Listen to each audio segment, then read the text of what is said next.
Hello students, तो आप सभी का स्वागत है हमारे आज के लेटेस्ट लाइव वीडियो में, जिसमें आज हम पढ़ने वाले हैं शंकु का स्पर्श समतल। ठीक है, तो चलिए स्टार्ट करते हैं। तो शंकु का स्पर्श समतल। ठीक है, तो शंकु का स्पर्श समतल क्या होता है? तो वह शंकु का जो स्पर्श समतल होता है वह हमेशा शंकु के शीर्ष से होकर ही गुजरता है। मतलब जो शंकु का स्पर्श समतल बनता है ना, वह शंकु का हमेशा शीर्ष होता है, वहीं से बनने का। ठीक है, मतलब किसी भी बिंदु पर जो शंकु का स्पर्श समतल होगा वो शंकु के शीर्ष से ही बनेगा। मतलब ये अपने पास एक शंकु है और यहाँ पर अपने पास एक पॉइंट है। ठीक है, किसी कोई बिंदु है, वहाँ पे जो शंकु का स्पर्श समतल है, ऐसे बस अपने पास ये स्पर्श समतल है। ठीक है, तो वो हमेशा शंकु के शीर्ष से ही गुजरेगा। तो आप ये नोट कर सकते हैं कि शंकु का स्पर्श समतल हमेशा किसी भी बिंदु पर शंकु का स्पर्श समतल हमेशा उसके शीर्ष से ही गुजरेगा। और अपन पढ़ेंगे कि शंकु के अपने पास क्या होता है कि शंकु के स्पर्श समतल की समीकरण क्या होती है। तो शंकु के स्पर्श समतल की समीकरण तो अपन लिखेंगे कि शंकु A X square plus B Y square plus Z square plus two F F Y Z plus two G Y X plus two H X Y is equal to zero. ठीक है, तो इस पे अपने पास बिंदु है, तो बिंदु alpha beta gamma. Alpha beta gamma पर स्पर्श समतल के समीकरण मेरे पास क्या होगा? स्पर्श समतल की समीकरण क्या होगा मेरे पास? ठीक है, तो अपने पास स्पर्श समतल की समीकरण क्या होगी? तो इससे अपने पास क्या आएगा समीकरण? तो अपने पास आएगा कि अपने पास क्या होगा समीकरण कि अपने पास एक्स है कि एक्स ए अल्फा प्लस एक्स ए अल्फा प्लस हमारे पास आगे क्या आएगा? यहाँ पर आएगा H beta plus G gamma. ठीक है, फिर आएगा वाई, फिर यहाँ पर अपने पास क्या आएगा? एच अल्फा प्लस यहाँ पर आएगा बी बीटा प्लस यहाँ पर आएगा एफ गामा। ठीक है, फिर अपने पास आएगा जेड, यहाँ पर अपने पास क्या आएगा? H alpha plus F beta plus C gamma is equal to zero. ठीक है, हमारे पास यह इक्वेशन हो गई। इस पर समतल की हमारे पास इक्वेशन क्या होती है?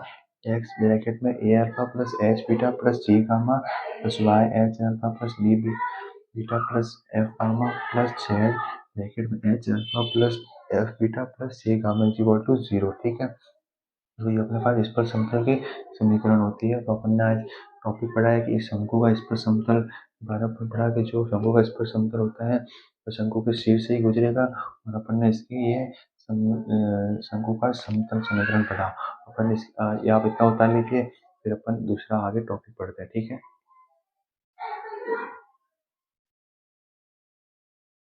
अपन पढ़ने वाला है व्युत्क्रम व्युत्क्रम शंकु। ठीक है, मतलब रेसिप्रोकल कोण। ठीक है, तो व्युत्क्रम शंकु क्या होता है? तो व्युत्क्रम शंकु क्या होगा कि अपने पास एक शंकु है तो इसके जो स्पर्श समतल है, अपने पास ये स्पर्श समतल है, स्पर्श समतल के अभिलंब के शीर्ष से बिंदु तक से जो अपने पास शंकु बनेगा ना, ये इसे अपन क्या बोलेंगे? व्युत्क्रम शंकु बोलेंगे। मतलब किसी शंकु के समतल शीर्ष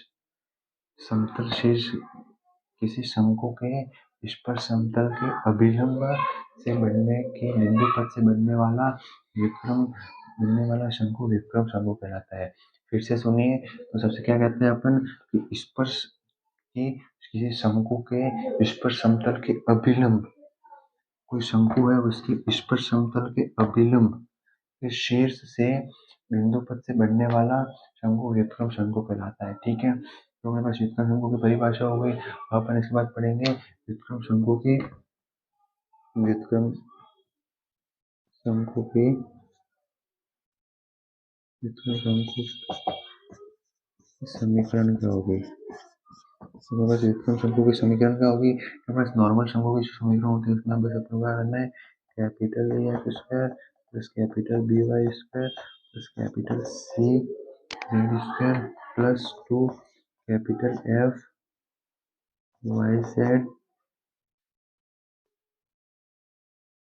फिर 2 C Z X plus 2 H Y X equal to 0।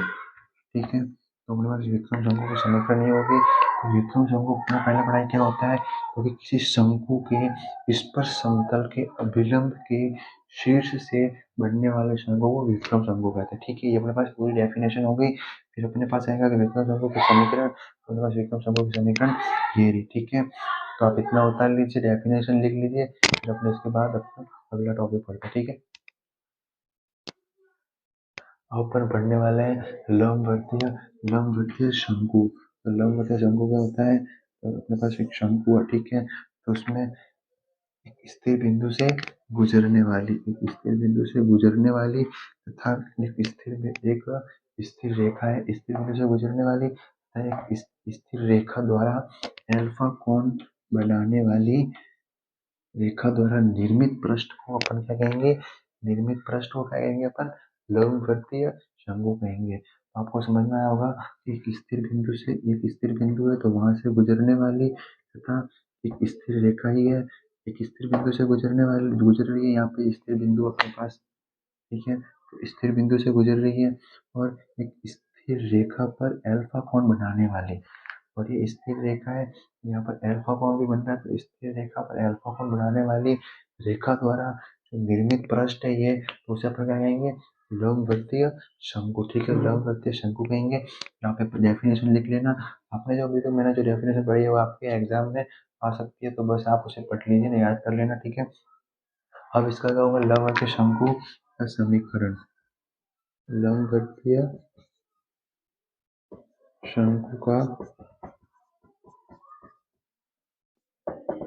समीकरण। तो लंबवतीय शंकु का समीकरण क्या होता है, cos square X cos square theta cos square theta फिर L square plus M square plus N square.